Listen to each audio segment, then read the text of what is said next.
नमस्कार दोस्तों, मेरा नाम है विकास कुमार और हमारा चैनल है मेरठ हब। प्लीज़ इसको सब्सक्राइब करें और हमें हौसला प्रदान करें, क्योंकि मेरठ के साथ साथ हम बहुत सी चीज़ें आपको दिखाएंगे और मेरठ के इतिहास से आपको लगातार परिचित कराते रहेंगे। आज का जो हमारा सफ़र है वो माँ भद्रकाली के लिए शुरू होता है। मैं ज़्यादा आपको सफ़र दिखाने का प्रयत्न इसलिए कर रहा हूँ क्योंकि मेरठ के अंदर बहुत सारी चीज़ें ऐसी हैं जो रास्ते पर न जाने क्या दिख जाए। मेरठ का देहात, मेरठ का शहर, हम सुबह से लेकर शाम तक उस सफ़र को करते रहे। रास्ते में ठेले के अमरूद, अंगूर और रास्ते से गन्ने से निकलती हुई बुग्गियाँ, मोटरसाइकिल, बिना हेलमेट के लोग ज़्यादा मेरठ में दिखे। मैं सभी से कहना चाहूँगा, प्लीज़ यूज़ द हेलमेट। और बाईं तरफ पानी बहता हुआ, पानी का एक अलग ही प्राकृतिक सौंदर्य वहाँ नज़र आ रहा था। बिल्कुल साफ़ सुथरा पानी, बगल में मंदिरों के बजते घड़ियाल, मस्जिदों से होती आज़ान, न जाने क्या क्या मैंने सुना। पानी का जो प्रतिबिंब सूर्य के साथ बन रहा था, उसे देखकर मन वास्तव में ही सांकेतिक और प्रदर्शित जो लग रहा था देखने में, वो वास्तव में अतुल्य दर्शन थे। ऐसे लगा जैसे माँ गंगा का एक छोटा सा कोई सिरा इस पूरे क्षेत्र को जगमगन करने वाला हो। पीले सरसों के खेत दूर दूर तक, जैसे धरती ने आज पीली चादर ओढ़ के निंद्रा ली हो। मुझे ऐसा देखने में प्रयत्न ऐसा महसूस हो रहा था। बड़े बड़े बाग बिल्कुल काले, जैसे आम के बगीचे में जैसे कुछ नई फुसफुसी सी पैदात हो रही हो। आम का मोल आ चुका था, जिसे हम कहेंगे कि जैसे आम आने की तैयारी में जो पहला कदम होता है। बैल खड़े हुए थे, बकरियां चरवाहें, और इतना अच्छा मनोरम दृश्य रास्ते में देखने को मिल रहा था जिसे मैं शब्दों के माध्यम से बयां भी नहीं कर सकता। सरकारी स्कूलों की स्थिति बाहर से देखने में तो बहुत ही सुंदर लग रही थी। नए नए पेंट कलर और न जाने कितने बंदरों के झुंड जो रास्ते में लगातार हम लोगों को मिलते रहे। उनके लिए भी हमने कुछ ना कुछ खरीदना ज़रूरी था, इसलिए हमने रास्ते में, जैसे हमने अमरूद वगैरह कुछ खरीदे थे अपने लिए, तो हमने उनके लिए भी स्टॉक कर लिया था, क्योंकि रास्ते में बंदर मिलते तो शायद हम उन्हें भी खिला पाते। मैं आपको माँ भद्रकाली के बारे में भी अवश्य बताऊँगा, क्योंकि माँ भद्रकाली पर हम जा रहे हैं तो उनका इतिहास हमें पता होना बहुत ही ज़रूरी है। माँ भद्रकाली के दर्शनों के लिए प्रतिवर्ष हज़ारों लोगों की भीड़ उमड़ती है। वन आरक्षित क्षेत्र से होकर गुजरने वाली मध्य गंगा नहर किनारे अकबरपुर इच्छाबाद के समीप माँ भद्रकाली सिद्धपीठ मंदिर स्थित है। श्रद्धालु यहाँ दूध, दही, घी व उनसे बने व्यंजनों का माता को भोग लगाते हैं। इस पूरी प्रक्रिया की जो अध्यक्षता होती है, जो गवर्नमेंट बॉडी होती है, वहाँ के ब्लॉक डेवलपमेंट ऑफिसर होते हैं जो इस पूरी प्रक्रिया को देखते हैं। माना तो यह भी जाता है, ऐसी किंवदंती है कि सतयुग के अंत में इस क्षेत्र में वृत्रासुर नाम से असुर का आतंक था, और वह किसी साधु को यज्ञ पूरा नहीं करने देता था। उससे देवता भी लगभग त्रस्त हो चुके थे। देवताओं ने भगवान शिव की स्तुति की और भगवान ने त्रिदेवों से देवी प्रकट हुई। भगवान शिव ने उनका नाम भद्रकाली रखा और माँ भद्रकाली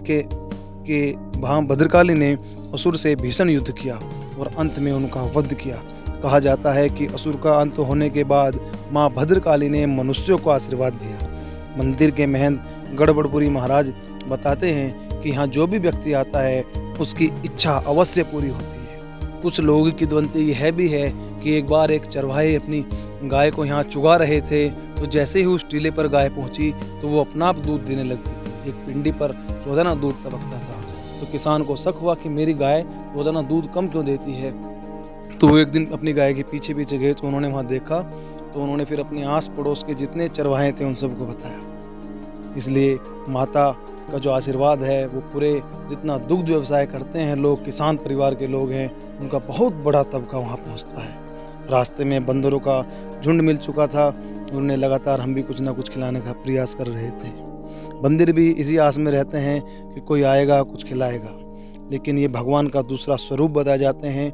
भगवान हनुमान का रूप इनसे बिल्कुल मिलता जुलता है, और मंगल के दिन बहुत बड़ी संख्या में लोग हिंदुस्तान के अंदर बंदरों को जिमाते हैं।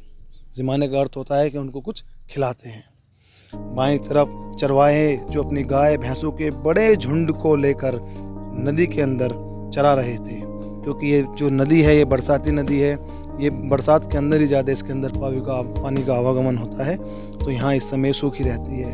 अंततः माँ भद्रकाली के दरबार पर पहुँच गए। सामने चमक रहा सेतु एक कण के समान था, लेकिन इसके सेतु से श्रद्धालुओं की आशा भली भांति रूप से जुड़ी थी, क्योंकि इसी पुल के इधर से उधर जाकर ही हमने अपने जूते वगैरह उतार दिए और नंगे पाँव माता के सफ़र पर निकल लिए। ठंड का मौसम था, सामने बेच रहे कुछ गुड़गुड़ी, कुछ न जाने क्या क्या लोग बेच रहे थे, अपने रोज़गार को पा रहे थे। हम भी धीरे धीरे पुल की तरफ बढ़े और तेज़ कदमों से पहुँचे, क्योंकि हम लेट हो चुके थे और वहाँ पर भीड़ बहुत कम थी। हमें देखकर आश्चर्य हुआ कि इस बार इतनी भीड़ कम क्यों है। फिर हमारे एक साथी ने बताया कि यहाँ पर भीड़ इसलिए कम है क्योंकि आज हम काफ़ी लेट आए हैं। हम सामने जो नदी थी वो सूखी हुई थी, लेकिन उसमें थोड़ा बहुत पानी कल बह रहा था। लोग बुग्गी से, मोटरसाइकिल से और विभिन्न प्रकार के वाहनों से पहुँचते हैं, क्योंकि देहात में विभिन्न प्रकार के वाहन होते हैं। किसी बुग्गी, भैंसा, ट्रैक्टर, ट्रॉली, जुगाड़, न जाने क्या क्या प्रकार के वाहन जो वहाँ पहुँचते हैं। कुछ लोग पैदल आते हैं, कुछ लोगों की मान्यता है कुछ पेट पालनियाँ जो नीचे लेट कर आते हैं। सूर्य का प्रतिबिंब लगातार नदी में चमक रहा था। मेरे भी कदम धीरे धीरे माता की चौकी की तरफ बढ़ने लगे थे। पहले हमने हाथ धोकर प्रसाद खरीदा और उसके बाद हम मंदिर में प्रवेश किए। सामने बहुत अच्छी व्यवस्था थी और देखने में ऐसा लग रहा था जैसे हम काफ़ी समय बाद, क्योंकि पिछली बार कोविड की वजह से लोग वहाँ नहीं पहुँच पाए थे।